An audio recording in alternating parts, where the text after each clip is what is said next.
안녕하십니까, 김중호입니다. 김중호 부동산 TV 제254회 방송을 시작하겠습니다. 오늘의 방송 주제는 부의 원칙, 이런 주제입니다. 시작하기 전에 좋아요, 구독, 알림을 눌러주시면 더 좋은 방송으로 보답하겠습니다. 감사합니다. 부동산 신정보를 전달해 드립니다. 유튜버 부동산 트래블러에서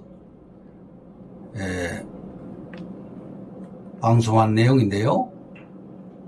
2025년 앞으로 3년 후에 신안산선 개통으로 떡상할 지역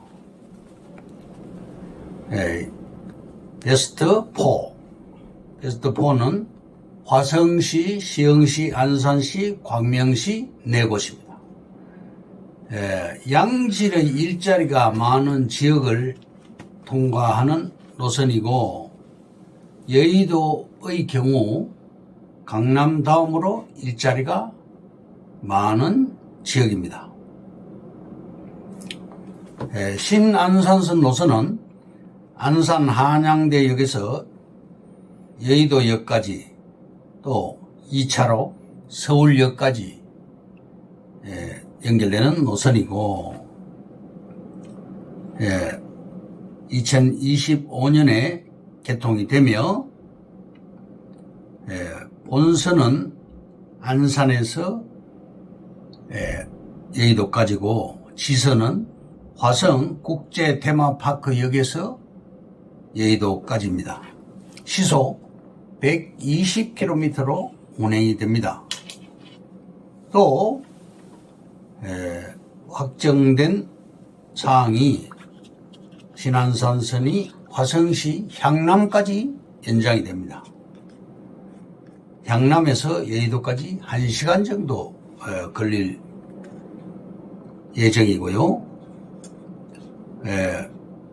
화성시 송산그린시티의 경우는 동척지구는 완공이 되었고, 또 서척지구가 또 공사가 들어갑니다. 그래서 화성시가 상당히 수혜를 받게 되는 것이죠.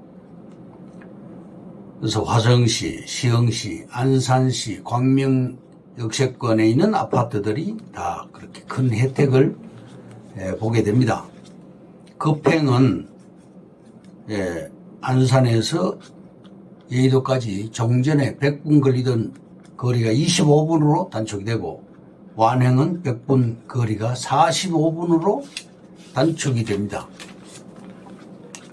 머니 S신문에 정영희 기자가 3월 15일 날 보도를 했는데요. 아파트 분양가 5년 만에 51% 급등이 했다. 공시지가가 올라갔고 원자재 값이 상승됐기 때문입니다. 전국 민간 아파트 평당 분양 가격이 최근 5년 내 최고가에 달하며 평당 1,500만 원대를 기록했다고 보도를 했습니다. 국민일보의 강창욱 기자가 3월 15일 날 보도를 했는데요.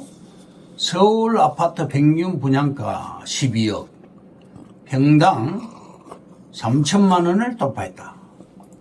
지난해 서울 아파트 평당 평균 분양가가 1년 만에 24% 오르면서 평당 3,500만 원에 육박한 것으로 나타났고, 평균 분양가가 3천만 원을 넘기는 사상 처음이라고 보도를 했습니다.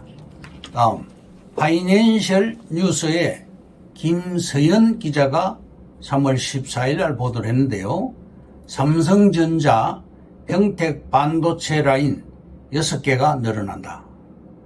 국토계획법이 개정되어서 의결이 되었습니다. 정부가 반도체 등 국가 첨단 전략 기술을 보유한 기업이 입주한 산업단지 용적률을 최대 40% 상향 조정합니다. 당장 삼성전자, 평택 캠퍼스, SK하이닉스 용인 클러스터 등이 적용 대상이 될 전망입니다. 또 모든 공공임대주택의 용적률은 임대 의무 기간과 관계없이 20% 확대돼 다양한 유형의 임대주택이 공급될 것으로 보인다고 보도를 했습니다. 산업단지 용적률이 최대 1.4배 상향이 되었고 일반 공업지역 기준 용적률이 350%에서 490%로 늘어납니다. 다음 한국경제신문의 이송열 기자가 3월 17일 날 보도를 했습니다. 서울 행정법원 김순열 부장판사는 청담동 주민 247명이 국토부 장관을 상대로 GTX A 노선 민간 투자 사업 실시 계획 승인 처분을 취소하라며 낸 소송을 최근 원고 패소로 판결을 했습니다.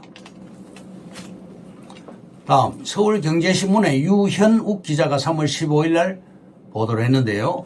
경기 용인에 세계 최대 규모 반도체 클러스터가 조성된다. 정부가 용인시 남사읍에 710만 제곱미터 215만 평 면적의 반도체 산업단지를 추가로 짓게 됩니다. 이는 단일 단지 기준 세계 최대 규모가 됩니다. 다음 이데일리 신문의 이윤화 기자가 3월 13일 날 보도를 했는데요. 모처럼 온기가 돈 서울 아파트 거래 건수가 2,000건에 가까운 수치를 보이면서 부동산 시장에 모처럼 만에 온기가 돌았지만 다시 하락세로 전환될 조짐이 보이고 있다. 부동산 시장 거래 증가에 미국발 금리 인상이 찬물을 끼얹는 것이 아니냐는 우려가 나오고 있어서다. 이렇게 보도를 했습니다. 다음 뉴스원의 권혜정 기자가 3월 8일 날 보도를 했는데요. 서울시와 한국철도기술연구원 간 국내 최초 무가선 트램 위례선 품질 확보 협력이 됐다. 57년 만의 노면 전차 부활 제도 기술적 협력회로 했다. 이렇게 보도를 했습니다.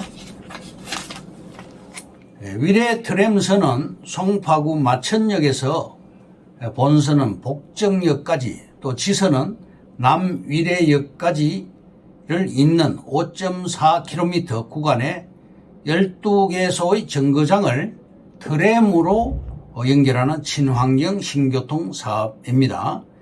2025년 9월 달에 개통이 목표이고요.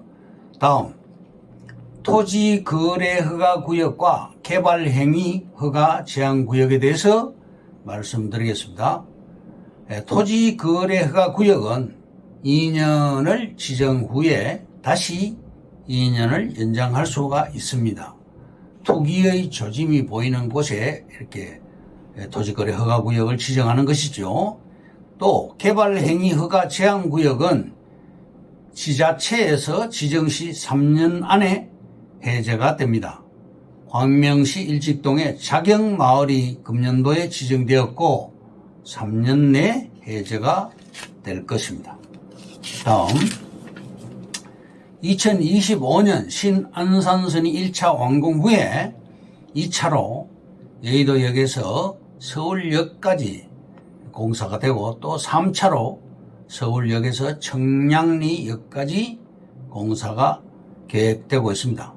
속도는 시속 120km로서 급행의 경우는 20분 간격으로 운행이 됩니다. 신안산선의 최대 혜택을 보는 지역은 바로 안산시입니다. 일자리가 많은 지역을 통과하게 되는 것이죠. 정부의 정책이 주택 공급 270만 호인데 주택 공급이 많이 될 지역 1위는 광명역입니다.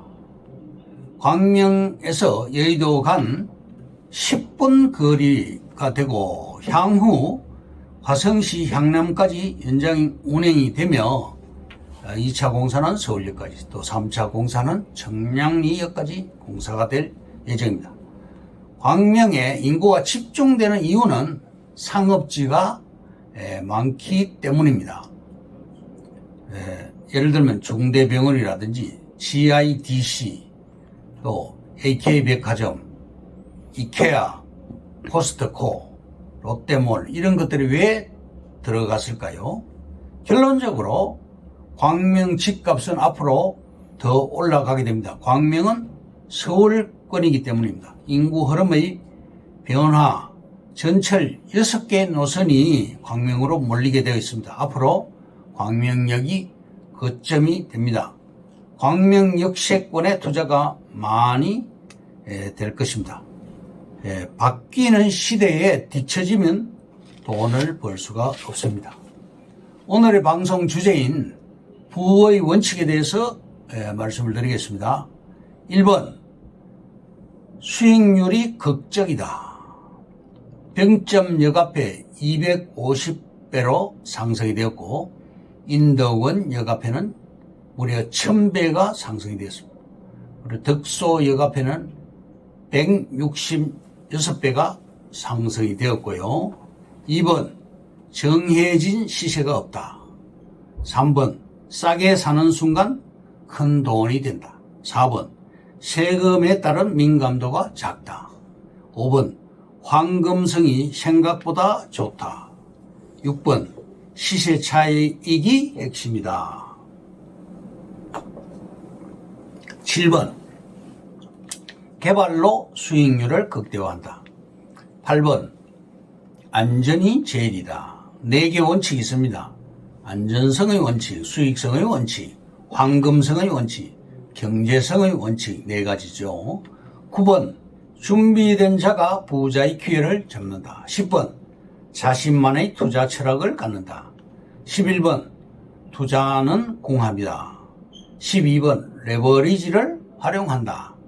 13번, 땅에도 점수를 매긴다.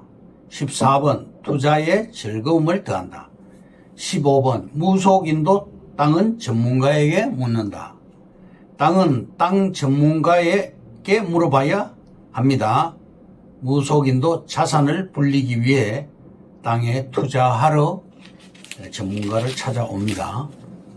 16번, 살까 말까 망설여진다면 찜이라도 해놔라. 17번, 무조건 입지가 1순위다. 18번, 좋은 땅은 기다려주지 않는다. 19번, 조바심은 후회로 돌아온다. 20번, 토지 투자의 시작과 끝은 개발 호재이다. 21번, 땅 부자들이 좋아하는 땅. 전부 6가지가 있는데요. 첫째, 신설 역세권 땅. 둘째, 신설 산업단지 인근 땅. 셋째, 신설 고속도로 인터체인지 주변 땅. 넷째, 신도시 주변의 땅. 다섯째, 신설 도로 부지나 메인 도로 주변 땅. 마지막으로 6번째, 대규모 위락단지, 즉 관광단지 주변 땅입니다. 이것으로 김종호 부동산 TV 제 254회 방송을 마칩니다. 김종호였습니다. 감사합니다.